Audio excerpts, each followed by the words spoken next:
Hi guys, welcome to the channel. Myself Shubham, currently studying in MD second year in University of Perpetual Help in Philippines. So basically it's been around 13 to 14 days I uploaded my last video, okay? And it's been quite long. I had also not been replying to your messages on Instagram or WhatsApp also, because the thing was I'd been suffering from typhoid from 16th of October.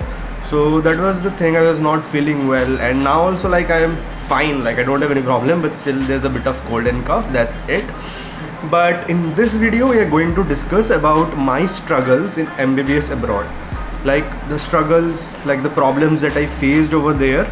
I'll mainly talk about Philippines because I have experienced these struggles in Philippines. It might be different for other countries, but still, like, I think those students who are coming to Philippines will get a better idea. But it depends, like it's a subjective thing, the struggles that an individual goes through. But still I like to incorporate the things or the things that I think I struggled in this video.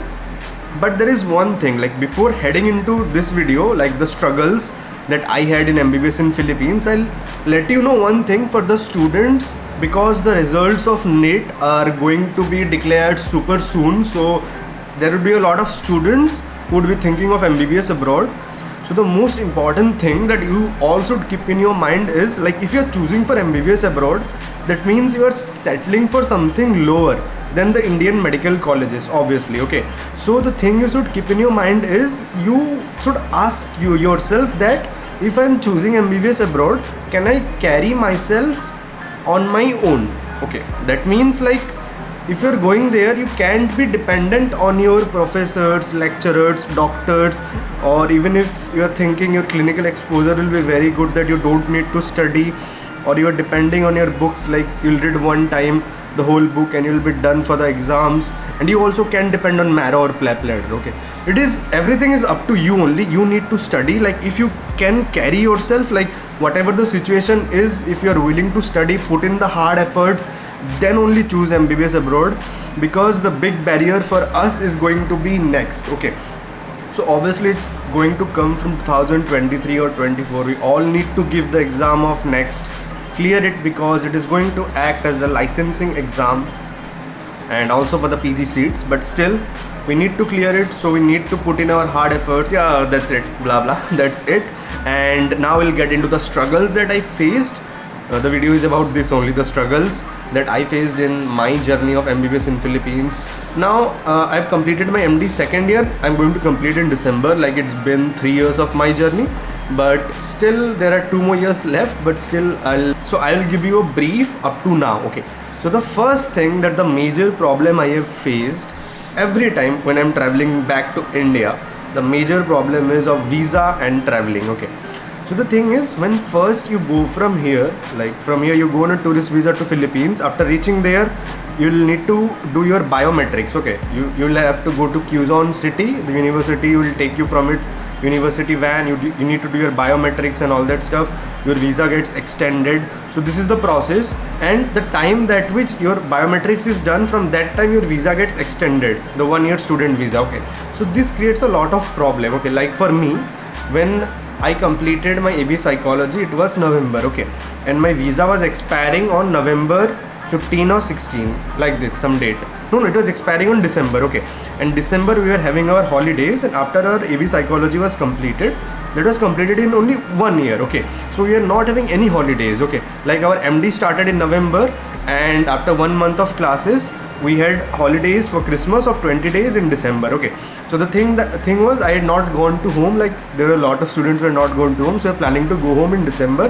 But the thing was, we were not having our visa, okay? We had to extend our visa because it was expiring on December 11 or 13, something like that, I forgot, okay? So we have to extend our visa 1 month prior. So I had given 1 month prior, but the thing was, my visa got extended. I got my visa around in December first week, but the thing was, I didn't get my ACR. ACR is a form of student card that you need while traveling from Philippines to India, and also from India to Philippines if you are on student visa, okay? So I didn't get that ACR extended. It was supposed it would have taken more time, like around December last it would have taken, okay? I don't know what, but yeah, they said that when I went to the immigration. So again I had to apply for ACR waiver, and I got my ACR waiver, and then only I was able to fly from Philippines to India. Because I was not having my ACR card, so I had to apply for that ACR waiver. It costs also around 4,000 Filipino pesos. And also the next time when I was traveling, again, because our holidays were scheduled for the same time, November, December, the next year also. So again I had to go for the ACR waiver, because this time my visa took around 2 months and I still didn't get my visa extended. The problem was, there was some problem, my grades were not submitted and something like that. So that was the problem, but still I faced a lot of problem in traveling. And there is another problem. This problem you need to keep in your mind when you are booking your flights. Do consider booking it from an agent, because it gets a bit cheaper, like in 29,000 you get the round trip in Singapore Airlines or Thai Airways also. Okay, but it depends, not now. It was 2 years back you were getting this deal. Now I think one way only it's 35 to 40,000. Okay, depends on the airlines basically. This is the thing, but the thing is, you need to keep in your mind that, so in all the flights basically you'll get a halt, that is via. Okay, so the 2 vias or the 2 halts are going to be Kuala Lumpur or Bangkok. In these you can transit, for Indians you can transit without visa, like, okay, you can transit without visa. But the thing is, in GoIbibo I booked a flight, okay, that was from Manila to New Delhi. But the thing was, it was written over there, the transit was in Hong Kong, okay, and there was nothing mentioned there, like you need a Hong Kong visa, something like that. There was nothing mentioned. I booked the flight, and the next day I reached to the airport, okay, and that was AirAsia flight, I think 21 to 22k it was, the cost was that much. But the problem was, it was non-refundable. Generally AirAsia flights are non-refundable, and in GoIbibo especially there are they were at that time non-refundable, okay, because it was obviously costing cheap. That was the thing, because in one day I booked the flight and I was getting it for as cheap as 21,000, okay. And then the next day I went to the airport, and the thing was, after going to the airport they asked me, do you have a Hong Kong visa? I said no, I don't have a Hong Kong visa. I booked it from here. I think there would be a transit from there, same as Kuala Lumpur or Bangkok. But they informed me that if you want to take transit from Hong Kong, you need a Hong Kong visa. I asked, like, what is the procedure? Obviously I got scared, मतलब फट के हाथ में आ गया, obviously, like, because I had spent 21,000 and I had my flight and I was not able to board the flight. So that was the thing, and I basically came back home, tried contacting GoIbibo and all that, but that 21,000 like went in water, like it was totally waste. I didn't get the refund because the flight was non-refundable. It was my fault. I had to check that Hong Kong visa is required and all that stuff. So it was a big problem. Like, yeah, I faced this also. And there was another problem also in traveling basically. I had also made a video on this 5-minute scam. You can check that. When I missed, I had taken flight during COVID from Vande Bharat mission from Manila to New Delhi, and after reaching New Delhi, as the flight of Vande Bharat mission was delayed, the problem was with the government, but still the flight was delayed, so I missed my connecting flight from Delhi to Bhubaneswar just because of 5 to 10 minutes. So यार मेरे को लगता है मेरा नसीब ही खराब था travelling visa इन सब चक्कर में. So now I'll talk about my struggles in AV psychology. Okay, like, we are here to study medicine, and I think AV psychology is literally waste of 1 year or 1.6 years. Depends on the students.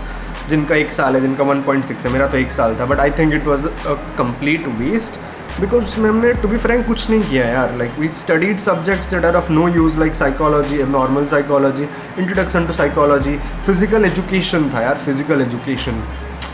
उसका dress भी हुआ करता था, और वो पहन के हम वहाँ पे डांस करते थे, दौड़ते थे. This all we did. I think we are there to study medicine, but we did all of this because the first year was EV psychology, and the subjects या फिर syllabus was this only. So we had to do this and clear the exams and pass.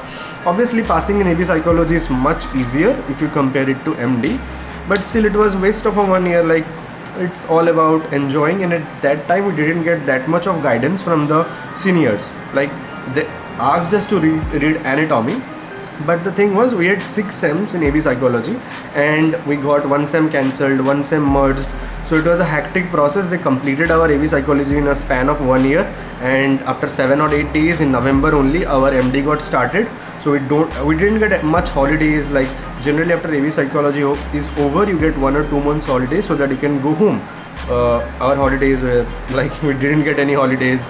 Only 6 to 7 days holidays was there, and then MD started. And coming into MD, like, yeah, the exams and all that stuff gets into your head. So you guys, if I talk about the exams, I think offline exams were much better. much better if you compare it with the online exams. Now we are in a world in which everything is going online. Like our studies, like the second year of mine is totally been online, okay. And like, to be frank, the teachers give more priorities to exams. Literally they see that the student is cheating or not, they give their whole priority only for the exams. If they should give this much priority, like मतलब इतना अगर वो पढ़ाने के लिए मतलब अपना जान लगा देना, तो हमको तो कुछ तो फ़ायदा होता है यार. मतलब टू बी फ्रैंक ऑनलाइन में वैसे भी पढ़ाई नहीं हो पाता है, पीपीटी दिखा के बकते जाते हो तो क्या ही होता है. टू बी फ्रैंक, एक तो प्रैक्टिकल्स नहीं हो रहे हैं, ऊपर से तुम लोग थोड़ा अच्छे से पढ़ा दो, मतलब पूरा एग्ज़ाम पे फोकस रहता है कि बच्चा थोड़ा सा चीटिंग नहीं करना चाहिए. मतलब like we have papers, okay, totally clinical based papers of like if you take example internal medicine, there are 90 questions और 100 questions. There are this much long questions, 6 to 7 lines maximum of those. Like from 100, 60 to 70 questions are clinical, but we get the time of 50 minutes, 1 hour. Like they think us as like computers, super computers, okay, literally means. And there is another thing, they think themselves as humans. खुद को इंसान समझते हैं, ठीक है, हमको नहीं समझते. मतलब उनके कंप्यूटर पे प्रॉब्लम हो, लैग हो तो क्लास कैंसिल. एंड सीरियसली हमारा अगर कोई कुछ प्रॉब्लम हो जाता है ना, डायरेक्टली वी गेट ज़ीरो. मतलब नो सेकेंड चांस, मतलब क्या ही है, मतलब it's a big problem. Online exams हो या ऑनलाइन स्टडीज़ हो, I think there are literally no comparison with the offline exams. The vibe of the classroom, the vibe of the exam is totally different. It leads you to more studying and all that also. But in online exams, we study, you have to study a lot. जैसे कि मैंने video के starting में बोला था, it's all about yourself. You need to carry yourself well. Whatever the situation is, you need to study, clear the exams, and go through the process, because it's all about the exams. Like our exam schedule, if you will see, you will literally die, because in 1 month, like this month, if you see, October month, we are having at least 12 to 13 exams, not less than that. 12 to 13 exams, 3 or 4 quizzes, 1 or 2 presentations and all that. It is very hectic, it's very hard, like to study all this in this short span of time.